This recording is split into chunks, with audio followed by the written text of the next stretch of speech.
दोस्तों नमस्कार, KSS channel में आपका स्वागत है। मैं हूं डॉक्टर अमर शास्त्री। हर पल की खबर के लिए KS चैनल को देखते रहिए। KS चैनल को सब्सक्राइब करें और लाइक का बटन दबाएं।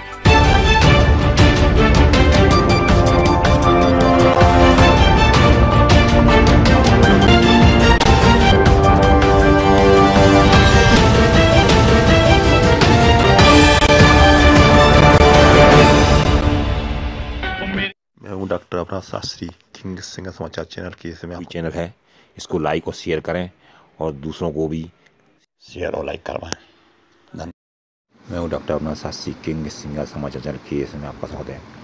आज दिनांक 7/5/2020 को गृह मंत्री जी ने पत्रकार वार्ता ली।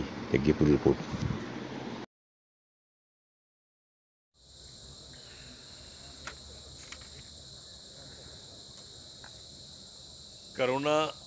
कोरोना को लेकर भोपाल से धीरे धीरे, जिस तरह से इंदौर से, मैंने आपको ध्यान होगा, मैंने कहा था कि इंदौर में 2 जंप और आएंगे। 2 जंप के बाद में आप अब इंदौर से कोई ख़राब खबर नहीं सुन पा रहे होंगे। जितने पेशेंट आते हैं उससे ज़्यादा हम डिस्चार्ज कर रहे हैं। मैंने भोपाल में भी ऐसा ही आपसे कहा था कि जितने केस आएंगे, अब जैसे हम छोटा सा देख ले तो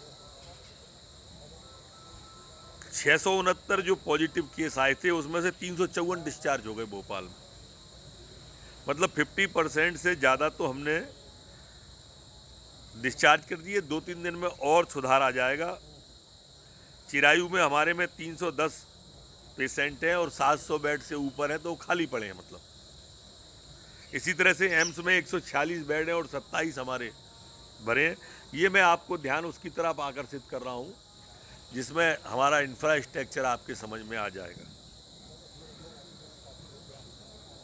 आपने वो भी देखा होगा कि हमारा एम्स का जो प्रयोग था माइक्रोवेट्रिम डब्लू का, वो सफल हुआ है।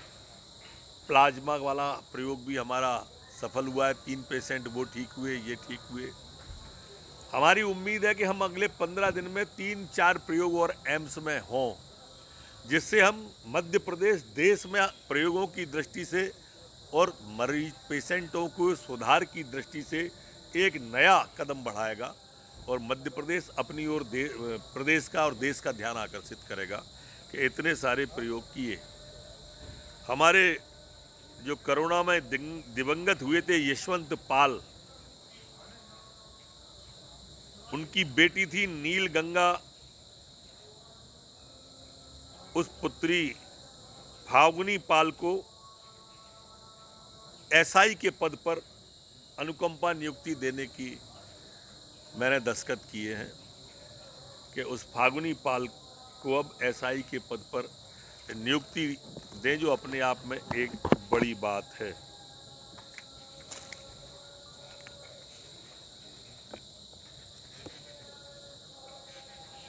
अब हमारे पास एक्टिव केस 1792 बचे हैं। कल भी इंदौर में 90 केस आई थी और 118 डिस्चार्ज हुए। मतलब आने वाले पेशेंटों से जाने की है। उज्जैन हमारी चिंता का विषय आज भी है, लेकिन जैसे मैंने आपको इंदौर के बारे में, भोपाल के बारे में कहा, ऐसे ही उज्जैन के बारे में आपके माध्यम से ये संदेश पहुंचाना चाहता हूं कि अगले 3-4 दिन में हम उज्जैन को भी इंदौर और भोपाल की तरह संभाल ले जाएंगे। मैं एक बात जरूर आपसे कहना चाहता हूं, जो पहले दिन से कह रहा हूं, कि कोरोना को हमें अपनी लाइफ स्टाइल बनाना पड़ेगा। ये जल्दी खत्म होने वाला रोग नहीं है। इसका वैक्सीन जब तक नहीं आता है तब तक ये इसी तरह से घटता और बढ़ता रहेगा। चिंता हमारे इंफ्रास्ट्रक्चर की है। हमारे पास आईसीयू हो, आइसोलेटेड वार्ड हो, हमारे पास में बाकी के संसाधन पूरे के पूरे हों, ऑक्सीजन हमारे पास में पर्याप्त मात्रा में हो, जो ऑक्सीजन थेरेपी चल रही है, ये सब हमारे पास में पर्याप्त मात्रा में हो और डेथ कम से कम हो। अब आप भोपाल में भी डेथ देखेंगे, जो 3 डेथें हुई परसों कल, वो 92 साल के थे, 94 के, एक 82 साल के थे, एक 70 साल के थे। मतलब एवरेज आप निकालेंगे तो सब 60 के ऊपर का है, और हिस्ट्री अगर निकालेंगे तो किसी न किसी रोग से जुड़ी हुई हिस्ट्री है।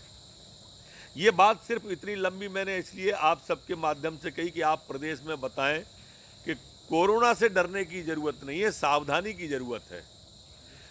जो प्रधानमंत्री जी ने सावधानी बताई है कि इसके चक्र को तोड़ना पड़ेगा, संपर्क चक्र जो इसका है वो तोड़े, मास्क को पहने, 2 मीटर की दूरी जो माननीय प्रधानमंत्री जी ने कही है उसे अपनाएं, लेकिन रोग से ही घृणा करना है, रोगी से घृणा नहीं करना है।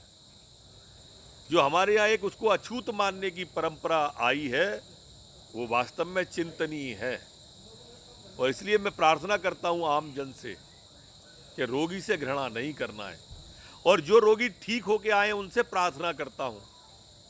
आज मैंने जो IPS हमारे आए थे उनसे भी प्रार्थना की कि आप अपने अनुभव शेयर करें, जिससे लोगों के मन से ये भाव निकल जाए कि कोरोना कोई भयावह बीमारी है। कोरोना बिल्कुल भयावह बीमारी नहीं है। हमारे देश के अंदर जो है, हमारे देश का जो रोग रोधक क्षमता है वो इतनी मजबूत है कि आज तक मजबूत है कि वो अभी तक गाँव में नहीं उतर पाया, जो शहरों तक सीमित होकर रह गया है। और इसलिए आप सब इसमें, आप सबसे प्रार्थना है मीडिया जनों से करबद्ध के इसमें मदद करें। गेहूं की खरीद के बारे में जैसा मैंने बताया था कि 53,06,553 मैट्रिक टन गेहूं हमारा खरीदा जा चुका है, और 70 से 80% की लोडिंग आ गई है। आपका कोई सवाल हो? सर ये ग्रुप आप में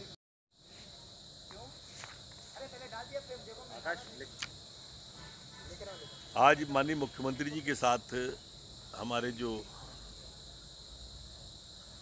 सम्मानित मजदूर दिवंगत हुए हैं, एक दुखद घटना जो प्रारंभ थी उसमें मौन श्रद्धांजलि उन्हें दी गई। अभी तक लगभग 1.25 लाख मजदूर, 1,25,000 मजदूर मध्य प्रदेश आ चुके हैं।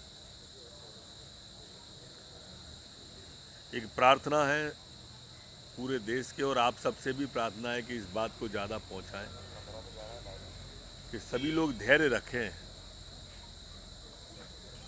सरकार, ये भारतीय जनता पार्टी की सरकार है, पूरी मुस्तैदी के साथ आपके साथ है।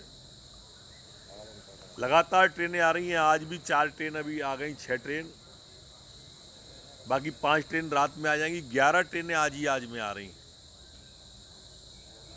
लगातार महाराष्ट्र सरकार से भी बात कर रहे हैं, माननीय मुख्यमंत्री जी की बात प्रधानमंत्री जी से भी हुई, रेल मंत्री से भी हुई, महाराष्ट्र के मुख्यमंत्री से भी हुई। ऐसा उतावलापन न करें, इतने दिन धैर्य रखा है, 2-3 दिन और धैर्य रखें। हम 2-3 दिन में लगभग सभी को संबंधित स्थानों से पहुंचने की कोशिश करेंगे। ट्रेन नहीं होगी, वहां बसों को पहुंचाएंगे।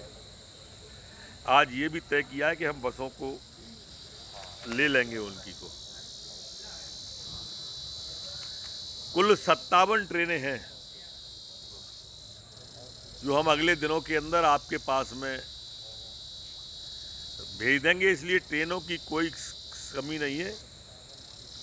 कल सुबह जम्मू के छात्र यहां से रवाना होंगे, 2 ट्रेनें जम्मू के लिए भी अलग से कर रहे हैं। जिनके पास वाहन नहीं है ऐसे लोग भी लगभग 2 लाख के आसपास हैं जो मध्य प्रदेश से जाने वाले हैं। लगभग इतने ही मध्य प्रदेश में आने वाले हैं। इन दोनों की भी अलग अलग बात कर रहे हैं।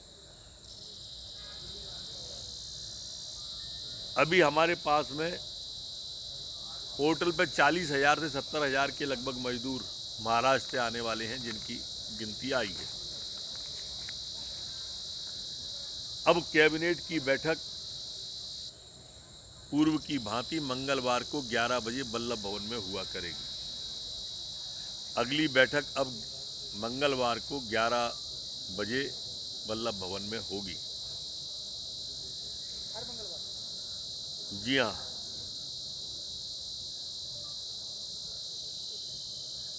क्योंकि पिछली सरकार ने तो काम किए नहीं थे। जो पैसा आता था सारा छिंदवाड़ा की तरफ मोड़ दिया जाता था। छिंदवाड़ा पहुंचता नहीं था, प्रदेश में जाता नहीं था, पता नहीं कहां जाता था। वल्लभ भवन दलालों का अड्डा बन गया था।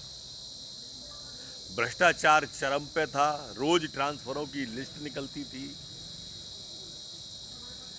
ऐसी अनेक भ्रष्टाचार की और ट्रांसफरों की जांच करने के लिए हमने मुख्यमंत्री जी से कहा है कि ग्रुप ऑफ मिनिस्टर की एक समिति बने जो इन सब आखिरी के 6 माह की जांच करे और इनके किए गए भ्रष्टाचार को उजागर करे।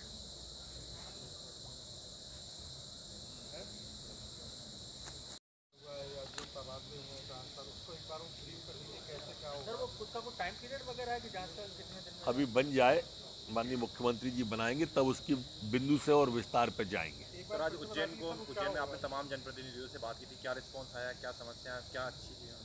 नहीं, अलग अलग जनप्रतिनिधियों ने अलग अलग बात कही थी। उसी के आधार पर मैंने अकेले जनप्रतिनिधियों से बात नहीं की है उज्जैन में, मैंने अधिकारी वर्ग से भी बात की है और जो सामाजिक संगठन थे उनसे भी बात की। हाँ बोलो, कैसे क्या तथ्य आपको पैसा मांगा उन्होंने ये कहा कमलनाथ ने पत्र लिखा था कि कितना पैसा खर्च हुआ है, वो डिटेल मांग रहे हैं, वो पैसा देना चाहते हैं। देखिए, कमलनाथ जी को सिर्फ कागजों में, ट्विटर पे और पेपर में ही डिटेल चाहिए, नहीं तो वो जाए कंप्यूटर पर निकाल लें, भेज दें, एक चवन्नी भी नहीं देंगे। ऐसे ही करके तो 1.25 साल सरकार चलाई थी। किया क्या था? हमारी तो एक बात कर दें, वो किसी एक को 2 लाख दिया हो तो बता दें, किसान का कर्जा माफ, एक नौजवान को बेरोजगारी भत्ता दिया हो तो बता दें। वो समय नहीं दिया बोले भाजपा ने। 1.25 साल अगर समय नहीं था तो इससे ज़्यादा देना भी नहीं चाहिए था ऐसे लोगों को।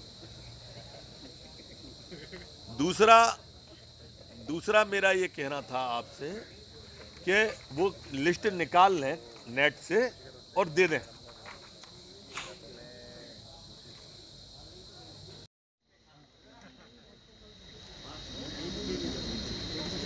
थोड़ा सोशल डिस्टेंसिंग, थोड़ी दूरियां बना के रखें।